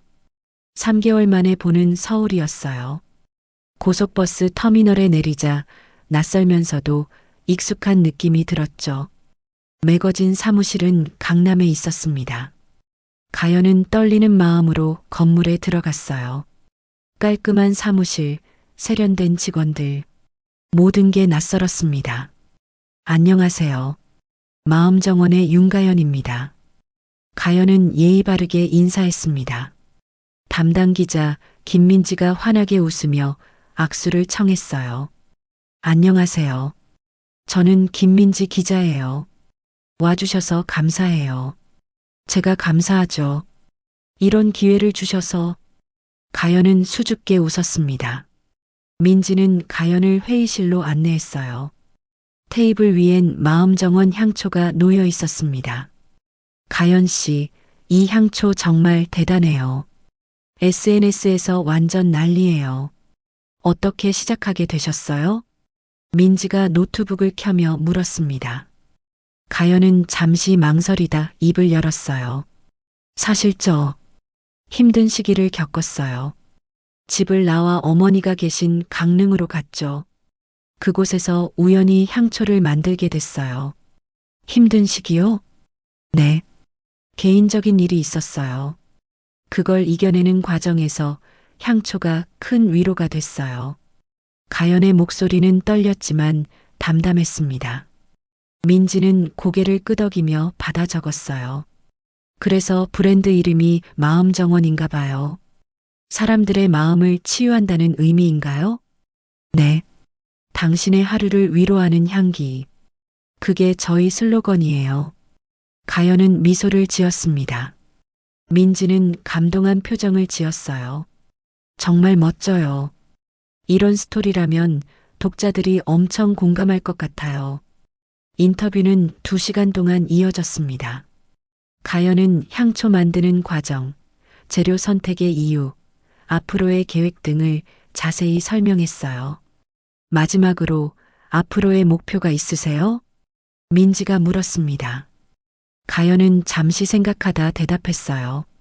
전국 사람들에게 위로를 전하고 싶어요.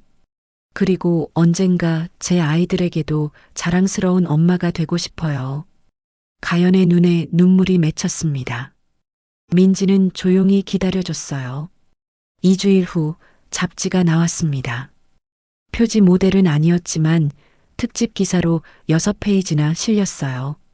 가연의 사진과 함께 마음을 치유하는 향초, 마음정원이라는 제목이 크게 실렸죠. 기사가 나가자 주문이 폭주했습니다. 하루에 300개씩 주문이 들어왔어요. 가연은 혼자서는 감당할 수 없었습니다. 엄마, 저 도와주실 분이 필요해요. 그럼 동네 할머니들한테 물어볼까? 순자의 제안에 가연은 고개를 끄덕였어요. 다음 날 동네 회관에 공고를 냈습니다. 놀랍게도 10명의 할머니가 지원했어요. 가연아, 우리도 일하고 싶어? 돈도 벌고. 우리 심심한데 딱 좋겠네. 할머니들은 적극적이었습니다. 가연은 감동했어요. 그렇게 마음정원은 작은 협동조합처럼 운영되기 시작했습니다. 할머니들에게 왁스 녹이는 법, 향 넣는 법을 가르쳤어요. 처음엔 서툴렀지만 금세 익숙해졌죠. 할머니들은 일하면서 웃고 떠들었습니다. 이거 하니까 시간 가는 줄 모르겠네. 맞아. 그리고 돈도 되니까 좋고. 공방은 활기로 가득 찼어요. 가연은 그 모습을 보며 행복했습니다. 석 달 후 월 매출이 1억 원을 돌파했습니다. 가연은 믿을 수 없었어요. 집에서 쫓겨난 지 6개월 만에 일어난 일이었죠. 엄마, 우리 진짜 해냈어요. 가연은 순자를 껴안으며 울었습니다. 순자도 함께 울었어요. 우리 딸 자랑스러워. 정말 자랑스러워. 그날 밤 가연은 바다를 바라보며 앉아 있었습니다. 파도 소리가 들렸어요. 하늘엔 별이 가득했죠. 휴대폰을 꺼내 아이들 사진을 봤습니다. 6개월 동안 연락하지 못했어요. 보고 싶었지만 참았습니다. 아직은 때가 아니라고 생각했죠. 애들아, 엄마 열심히 살고 있어. 곧 만날 수 있을 거야. 가연은 속삭였습니다. 그때 휴대폰에 문자가 왔어요. 백화점 바이어로부터였습니다. 마음정원 향초를 저희 백화점에 입점시키고 싶습니다.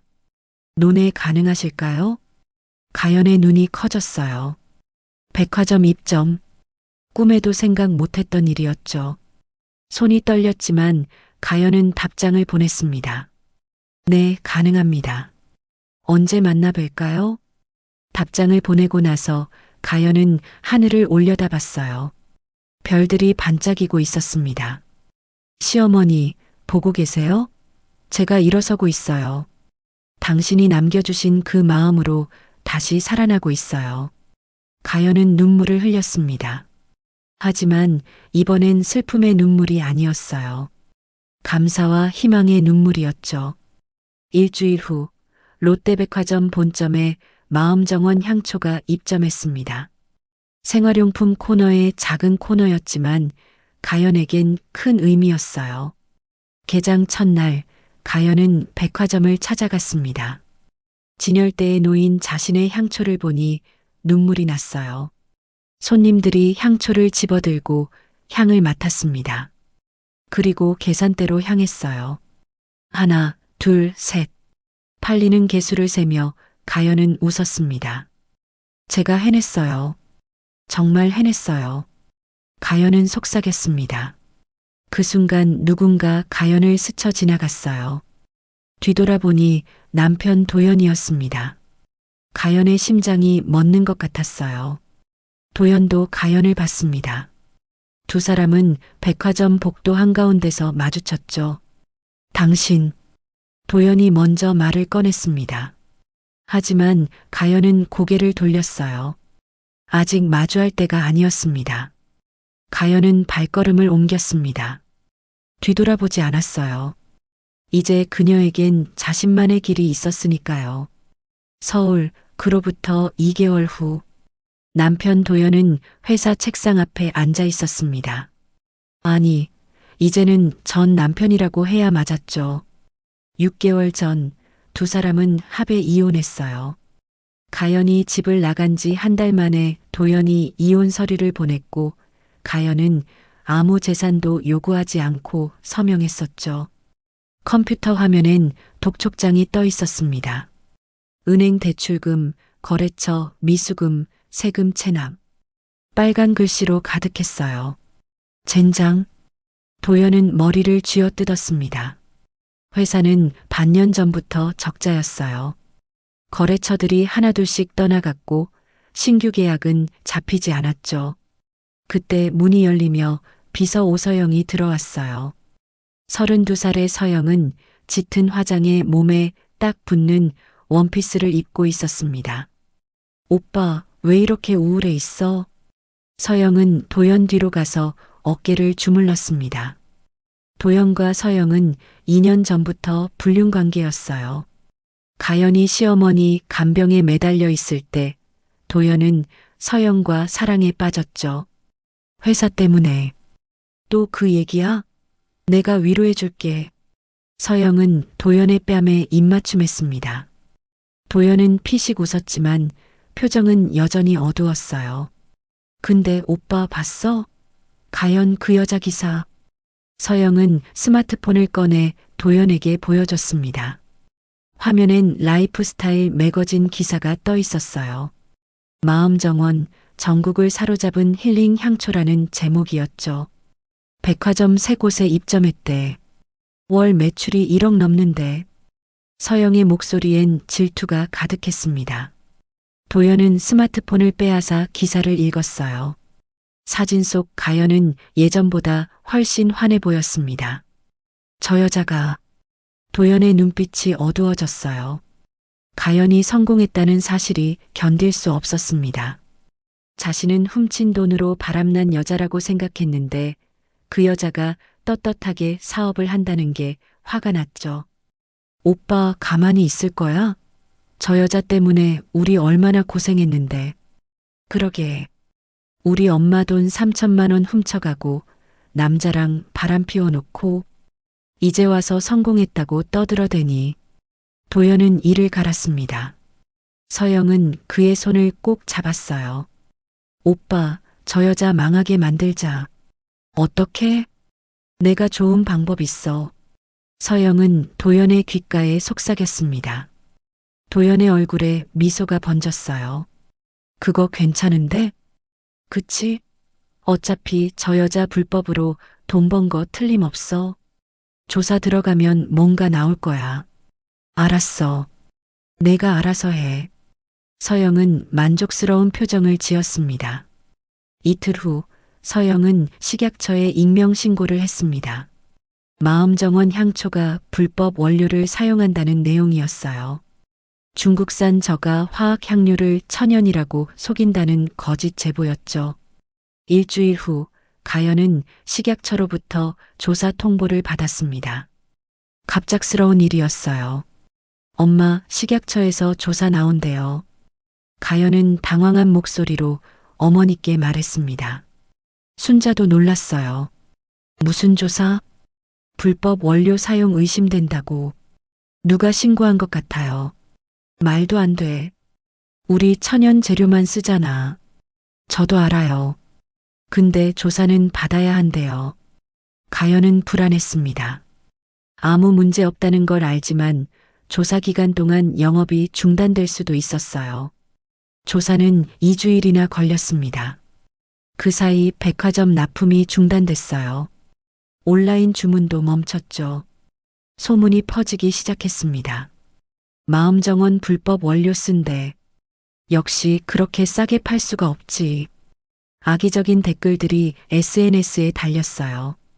가연은 그걸 보며 눈물을 흘렸습니다. 누가 이러는 거야. 하지만 서영과 도연의 계획은 거기서 끝이 아니었어요. 어느 날 밤 서영은 다시 강릉으로 향했습니다. 이번엔 도연도 함께였어요. 두 사람은 검은 옷을 입고 가연의 공방에 도착했죠. 여기야? 도연이 물었습니다. 서영은 고개를 끄덕였어요. 응. 저번에 왔을 때 창문 잠금 장치가 헐렁한 거 봤어. 들키면 어떡해? 새벽 2시야. 아무도 없어. 두 사람은 창문을 열고 공방 안으로 들어갔습니다. 어둠 속에서 휴대폰 손전등을 켰어요. 저기 완제품들 있어. 서영이 가리켰습니다. 선반에 백화점 납품용 향초가 가지런히 놓여 있었어요. 수백 개는 되어 보였죠. 이걸 다 망가뜨리면 되는 거야? 도연이 물었습니다. 서영은 가방에서 작은 병을 꺼냈어요. 이건 강력한 화학 용제야. 이거 뿌리면 왁스가 변색되고 악취가 나. 절대 못 쓰게 돼. 그럼 빨리 해. 서영은 향초 하나하나에 화학 용제를 뿌렸습니다. 도연도 도왔어요. 완제품뿐만 아니라 재료 창고에도 뿌렸죠. 왁스 봉지, 향료병, 포장 상자까지 모든 걸 오염시켰습니다. 이 정도면 최소 3천만 원어치는 날아갔겠네. 도연이 만족스러운 표정으로 말했어요. 바로 가연이 가져간 돈과 똑같은 금액이었죠. 서영은 웃으며 도연의 팔짱을 꼈습니다. 오빠, 딱 3천만 원이야. 오빠 엄마 돈 훔쳐간 거랑 똑같지? 그래. 눈에는 눈, 이에는 이지. 오빠, 이제 저 여자 완전 끝난 거야. 식약처 조사에다 재고까지 날아가면 회사 망하는 거지. 잘했어. 가자. 두 사람은 흔적을 남기지 않고 공방을 빠져나왔습니다. 다음 날 아침 가연은 공방 문을 열었어요. 순간 코를 찌르는 화학 냄새가 났습니다. 뭐지? 공방 안으로 들어가자 모든 게 망가져 있었어요. 완제품 향초들은 누렇게 변색되었고 왁스는 녹아내렸죠. 재료들도 악취가 나서 쓸 수 없었습니다. 안 돼. 가연은 주저앉았습니다. 3천만 원어치가 넘는 피해였어요. 다음 주 백화점 납품분이었죠. 누가? 왜? 가연은 울먹이며 어머니에게 전화했습니다. 순자가 달려와 공방을 보고는 얼굴이 하얗게 질렸어요. 이건 누가 일부러 한 거야? 엄마, 전 이제 어떡해요?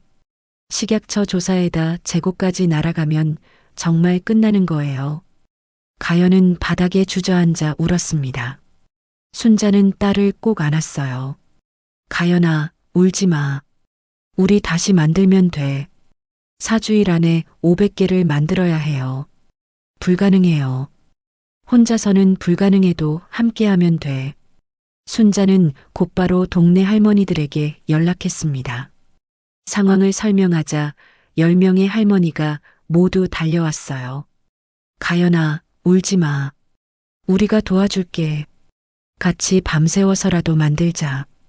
할머니들의 따뜻한 말에 가연은 더 크게 울었습니다. 고마움의 눈물이었어요. 그날부터 모두가 힘을 합쳤습니다. 가연과 할머니들, 그리고 어머니까지 밤낮 없이 향초를 만들었어요. 하지만 시간은 부족했고 4주일은 너무 짧았습니다. 과연 가연은 이 위기를 넘길 수 있을까요? 그녀의 마음 정원은 계속 빛날 수 있을까요? 희망의 불빛은 아직 꺼지지 않았습니다. 식약처 조사 결과가 나온 건 2주일 후였습니다. 가연은 떨리는 손으로 공문을 받아들었어요. 적법, 천연 재료만 사용, 문제 없음. 가연은 그 글자들을 보며 눈물을 흘렸습니다. 결백이 증명된 거였어요. 하지만 그 사이 입은 피해는 컸죠. 백화점 계약 3곳이 취소됐고 온라인 주문도 절반으로 줄었습니다. 엄마, 이제 어떡하죠? 가연은 순자에게 물었습니다. 순자는 딸의 손을 꼭 잡았어요. 가연아, 진실은 언젠가 밝혀지는 거야.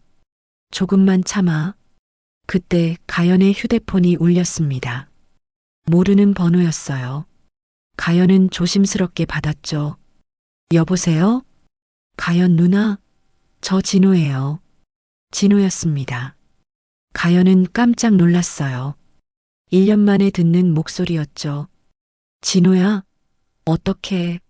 누나, 저 그동안 누나 소식 들었어요. 향초 사업 하신다고. 근데 요즘 힘드시다면서요? 응, 좀 그래.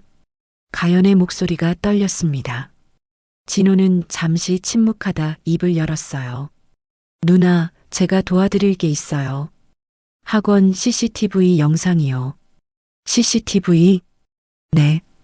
1년 전 그날 누나랑 제가 포옹했던 날이요. 그 영상이 아직 남아있어요. 가연의 심장이 쿵 뛰었습니다. 정말? 네. 저희 학원은 CCTV를 1년치 보관하거든요. 확인해 보니까 그날 영상이 다 있더라고요. 전후 맥락이 다 찍혀 있어요. 진호야, 가연의 눈에 눈물이 맺혔어요. 진호는 따뜻한 목소리로 말했습니다. 누나, 그 영상 보면 우리가 그냥 인사한 거였다는 게 명확해요. 필요하시면 드릴게요. 고마워. 정말 고마워. 가연은 눈물을 흘리며 전화를 끊었습니다. 첫 번째 증거를 확보한 거였어요. 며칠 후 가연은 또 다른 소식을 들었습니다. 전 남편 도연의 회사 격리 직원이 횡령 사실을 고발한 거였어요.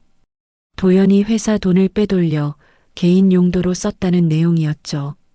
뉴스에서는 연일 도연의 비리를 보도했습니다. 가연은 그 뉴스를 보며 복잡한 심정이 들었어요. 저 사람이 그런 짓까지. 순자는 옆에서 말했습니다. 가연아, 이제 너도 나서야 할 때야. 내 결백을 증명해야 해. 어떻게요? 법정에 서는 거야. 명예훼손으로. 가연은 망설였습니다.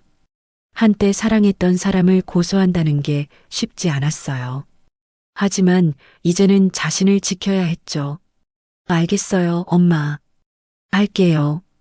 가연은 변호사를 선임했습니다. 그리고 도연과 서영을 명예훼손과 업무방해로 고소했어요. 한 달 후 첫 재판이 열렸습니다. 가연은 긴장한 채 법정에 섰어요. 피고석엔 도연과 서영이 앉아 있었죠. 도연은 가연을 보지 않았습니다. 서영은 오히려 당당한 표정이었어요. 재판장이 입장하고 재판이 시작됐습니다. 원고 측 입증 자료를 제시하세요. 가연의 변호사가 일어났습니다. 먼저 학원 CCTV 영상을 제출합니다. 대형 화면에 영상이 재생됐어요. 가연과 진호가 학원 상담실에서 만나는 장면이었죠. 시어머니 이야기를 하며 우는 가연, 위로하는 진호. 그리고 3초간의 포옹. 전후 맥락이 모두 담겨 있었습니다. 보시다시피 이는 단순한 위로의 포옹이었습니다. 불륜이 아니에요. 방청석에서 웅성거리는 소리가 들렸어요. 도연은 고개를 숙였습니다. 다음은 고 김정아 여사의 손편지와 통장 원본을 제출합니다. 변호사는 봉투를 꺼내 재판장에게 건넸어요. 재판장은 편지를 읽기 시작했습니다. 사랑하는 내 딸 가연에게. 내가 내 친딸은 아니지만 내겐 진짜 딸이나 다름없단다. 3년 동안 나를 돌봐준 그 마음 평생 잊지 못할 거야. 이 돈은 간병비야. 재판장의 목소리가 법정에 울려 퍼졌습니다. 방청석에서 흐느끼는 소리가 들렸어요. 필적 감정 결과 이 편지는 고인이 직접 쓴 것으로 확인됐습니다. 통장 거래 내역도 고인이 생전에 원고에게 정당하게 증여한 것으로 판단됩니다. 재판장은 도연을 바라봤습니다. 피고 최도연 씨 할 말 있습니까? 도연은 한참 침묵하다 입을 열었어요. 죄송합니다. 그의 목소리는 떨렸습니다. 가연은 전 남편을 바라봤어요. 한때 사랑했던 사람. 하지만 이제는 낯선 사람이었죠. 다음은 공방 침입 사건에 대한 증거입니다. 변호사는 또 다른 자료를 제출했어요. 공방 근처 상점의 CCTV 영상이었습니다. 그날 밤 검은 옷을 입은 도연과 서영이 공방으로 들어가는 모습이 선명하게 찍혀 있었죠. 이 영상을 보면 피고들이 공방에 침입해 제품을 훼손한 것이 명백합니다. 서영의 얼굴이 하얗게 질렸어요. 도연은 고개를 더 깊이 숙였습니다. 재판장은 서류를 정리하며 말했습니다. 피고 최도연, 오서영은 명예훼손, 업무방해, 재물손괴 혐의로 유죄를 인정합니다. 형량은 추후 선고하겠습니다. 또한 피고 최도연은 회사 횡령 혐의로도 기소된 상태이므로 이를 합산하여 최종 판결하겠습니다. 쿵! 망치 소리가 법정에 울렸습니다. 가연은 그 자리에 서서 눈물을 흘렸어요. 순자가 달려와 딸을 안았습니다. 가연아, 해냈어. 내 결백을 증명했어. 엄마. 가연은 어머니 품에서 한참을 울었습니다. 1년 동안 억울했던 모든 게 터져 나왔어요. 법정을 나서는데 도연이 가연을 불렀습니다. 가연아. 가연은 멈춰 섰어요. 도연은 고개를 숙인 채 말했습니다. 미안해. 내가 너무 잘못했어. 이제 와서 미안하다고요? 가연의 목소리는 차갑게 가라앉았습니다. 난 당신을 용서할 수 없어요. 당신은 3년 동안 제가 시어머니 돌보는 동안 바람을 피웠고 저한테 누명을 씌웠어요. 제 인생을 망쳤어요. 알아. 다 내가 잘못했어. 그래도 아이들은 잘 있어. 민준이랑 서연이. 도연의 목소리가 떨렸습니다. 가연의 눈에 눈물이 맺혔어요. 아이들. 제가 곧 만나러 갈게요. 이제 떳떳하게 만날 수 있으니까. 가연은 돌아서서 걸어갔습니다. 뒤돌아보지 않았어요. 며칠 후 최종 판결이 나왔습니다. 도연은 횡령, 명예훼손, 업무방해, 재물손괴로 징역 2년에 집행유예 3년. 서영은 공범으로 징역 1년에 집행유예 2년이었어요. 또한 가연에게 정신적 피해 배상금 5천만 원, 물질적 피해 배상금 3천만 원을 지급하라는 판결도 함께 나왔죠. 가연은 판결문을 받아들고 긴 한숨을 쉬었습니다. 끝났구나. 순자가 옆에서 미소 지었어요. 이제 시작이야, 가연아. 내 진짜 인생의 시작. 그날 밤 가연은 바닷가에 앉아 있었습니다. 파도 소리가 들렸어요. 하늘엔 별이 가득했죠. 시어머니가 준 봉투를 꺼냈습니다. 편지를 다시 한번 읽었어요. 어머니, 봤죠? 제가 해냈어요. 당신이 남겨주신 그 사랑으로 다시 일어섰어요. 가연은 편지를 가슴에 안았습니다. 눈물이 흘렀지만 이번엔 행복한 눈물이었어요. 이제 아이들한테 가야죠. 떳떳한 엄마로. 가연은 하늘을 올려다봤습니다. 별 하나가 유난히 밝게 빛나고 있었어요. 어쩌면 그게 시어머니일지도 몰랐죠. 진실은 결국 밝혀졌습니다. 거짓은 오래 갈 수 없었어요. 가연의 마음 정원은 이제 더 밝은 빛으로 세상을 비출 준비가 되어 있었습니다. 재판이 끝나고 한 달이 지났습니다. 가연은 배상금으로 받은 돈을 공방 확장에 투자했어요. 작은 창고였던 공방은 이제 제법 큰 규모로 변했죠. 입구엔 마음정원 힐링 체험관이라는 간판이 걸렸습니다. 가연은 그 간판을 보며 뿌듯한 미소를 지었어요. 어머니, 여기까지 오게 해주셔서 감사해요. 가연은 하늘을 향해 속삭였습니다. 시어머니가 남긴 사랑이 여기까지 이끌어준 거였어요. 새로운 체험관은 단순히 향초를 파는 곳이 아니었습니다. 사람들이 직접 향초를 만들어 볼 수 있는 공간이었어요. 힐링 프로그램도 함께 운영했죠. 개관 첫날 많은 사람들이 찾아왔습니다. 동네 할머니들은 물론이고 서울에서 온 손님들도 있었어요. 어서 오세요. 마음정원에 오신 걸 환영합니다. 가연은 환한 얼굴로 손님들을 맞이했습니다. 예전에 수척했던 모습은 찾아볼 수 없었어요. 자신감이 넘쳤죠. 체험관 한쪽에선 향초 만들기 수업이 진행됐습니다. 가연이 직접 강사로 나섰어요. 오늘은 라벤더 향초를 만들어 볼 거예요. 라벤더는 마음을 편안하게 해주는 효과가 있답니다. 참가자들은 신기한 표정으로 가연의 설명을 들었어요. 왁스를 녹이고 향을 넣고 병에 붓는 과정, 하나하나 따라하며 자신만의 향초를 만들었죠. 선생님, 이거 정말 신기해요. 제가 만든 게 이렇게 예쁠 줄 몰랐어요. 한 중년 여성이 자신이 만든 향초를 보며 감탄했습니다.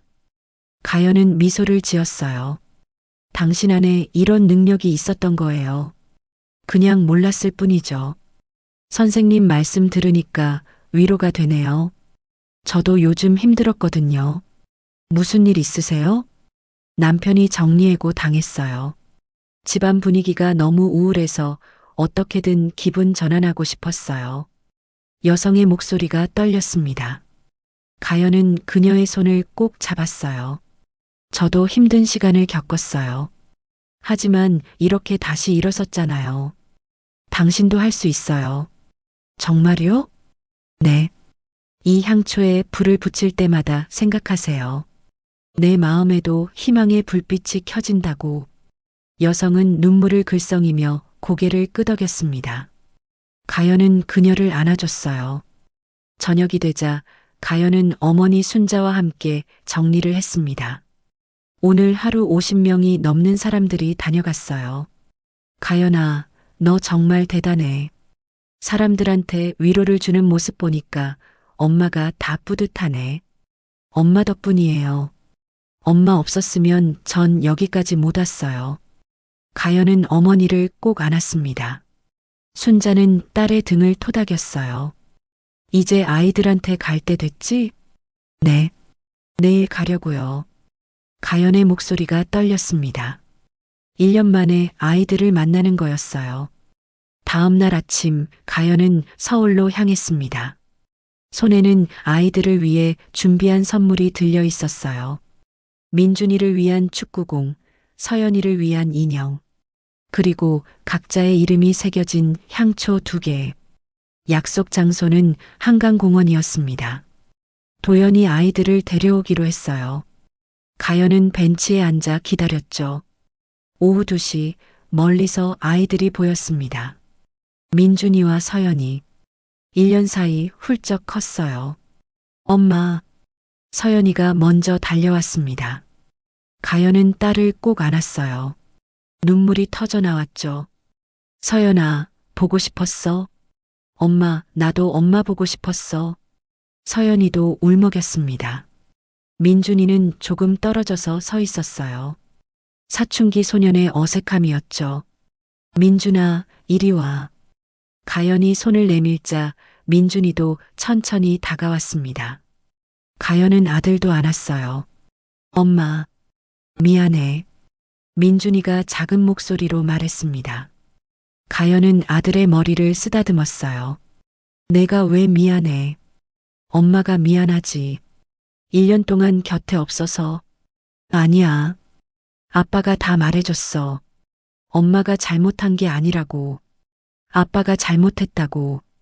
민준이의 말에 가연은 눈물을 흘렸습니다. 세 사람은 벤치에 나란히 앉았어요. 가연은 아이들에게 선물을 건넸습니다. 이거 너희 줄 거야. 우와, 축구공이다. 민준이가 공을 받아들며 환호했습니다. 서연이는 인형을 꼭 안았어요. 엄마, 고마워. 그리고 이것도. 가연은 향초 2개를 꺼냈습니다. 각각 민준이와 서연이 이름이 새겨져 있었어요. 이건 엄마가 만든 거야. 밤에 잠들기 전에 이 향초에 불을 켜봐. 그럼 엄마가 곁에 있는 것처럼 느껴질 거야. 엄마, 우리 언제 다시 만날 수 있어? 서연이가 물었습니다. 가연은 딸의 손을 꼭 잡았어요. 자주 만날 거야. 이제 엄마가 시간 여유가 생겼으니까. 엄마 사업 잘 된다며? 뉴스에서 봤어. 민준이가 말했습니다. 가연은 고개를 끄덕였어요. 응. 엄마가 열심히 해서 성공했어. 너희한테 부끄럽지 않은 엄마가 되려고 노력했어. 엄마는 원래 부끄럽지 않았어. 우리 자랑스러운 엄마야. 민준이의 말에 가연은 더 크게 울었습니다. 서연이도 엄마를 안았어요. 엄마, 울지 마. 우리 행복하자.